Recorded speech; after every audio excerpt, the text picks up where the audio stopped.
प्यारे बच्चों, आज हम क्लास 7 के विज्ञान विषय के कार्यपत्रक 18 का अध्ययन करेंगे, जिसके अंतर्गत आज का हमारा टॉपिक है प्राणियों में पोषण।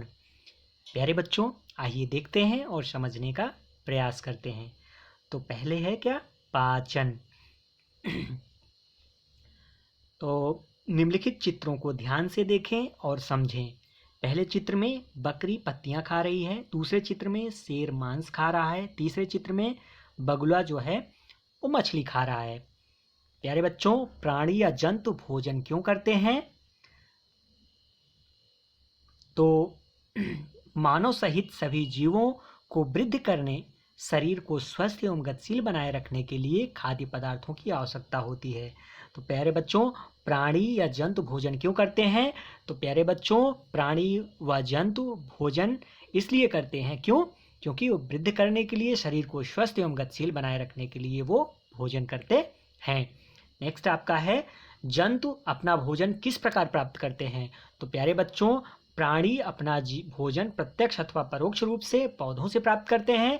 कुछ प्राणी सीधे ही पौधों का भक्षण करते हैं, जैसे शाकाहारी जो होते हैं, और कुछ होते हैं जो कि उन शाकाहारी जंतुओं का भक्षण करते हैं, उन्हें मांसाहारी कहते हैं। और कुछ जंतु जो है पौधों एवं जंतु दोनों को खाते हैं, जिन्हें हम सर्वाहारी कहते हैं।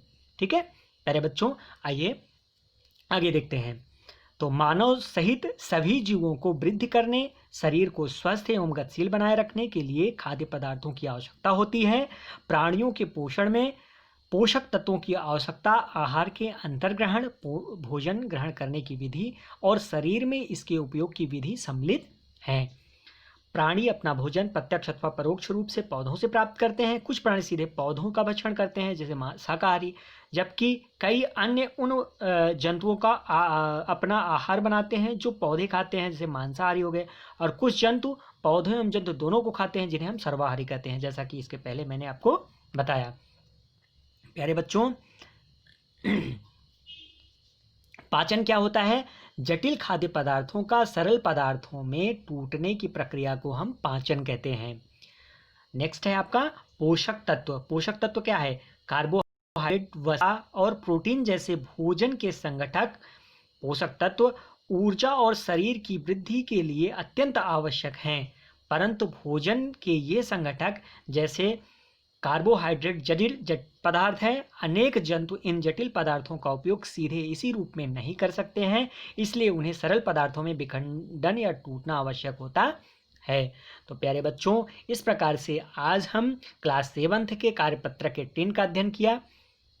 आइए अब हम कुछ प्रश्न दिए गए हैं, उनके हल ढूंढने का प्रयास करते हैं। तो प्यारे बच्चों, पहला प्रश्न है आपका, 3 जीवों के नाम लिखो जो पौधे खाते हैं। तो प्यारे बच्चों, 3 जीव कौन कौन से हो जाएंगे? खरगोश, बकरी, गाय आदि, और अपने मन से आप लिख सकते हो। नेक्स्ट क्वेश्चन है आपका, रिक्त स्थान है। रिक्त स्थान तथा वसा का उपयोग ऊर्जा और प्रोटीन का उपयोग शरीर की फिर रिक्त स्थान के लिए होता है। तो प्यारे बच्चों, लिखेंगे कार्बोहाइड्रेट तथा वसा का उपयोग ऊर्जा और प्रोटीन का शरीर की वृद्धि के लिए होता है। नेक्स्ट क्वेश्चन है, पाचन से आप क्या समझते हैं? तो पाचन जटिल खाद्य पदार्थों को सरल पदार्थों में टूटने की प्रक्रिया को कहते हैं। नेक्स्ट क्वेश्चन है, जंतुओं को पाचन की आवश्यकता क्यों होती है? तो भोजन के संघटक जैसे कार्बोहाइड्रेट, प्रोटीन, वसा जटिल पदार्थ हैं। अनेक जंतु इन जटिल पदार्थों का उपयोग सीधे इसी रूप में नहीं कर सकते हैं, इसलिए उन्हें तरल पदार्थों में विखंडन या टूटना आवश्यक होता है। प्यारे बच्चों, इस प्रकार से आज हमने क्लास 7 के कार्यपत्रक 18 का अध्ययन किया। प्यारे बच्चों, कोविड-19 के विरुद्ध लड़ाई में सुरक्षित रहने के लिए हमें मास्क पहनने की आवश्यकता है, और यह कार्य सभी बच्चे करेंगे। सदैव ध्यान रखेंगे। धन्यवाद।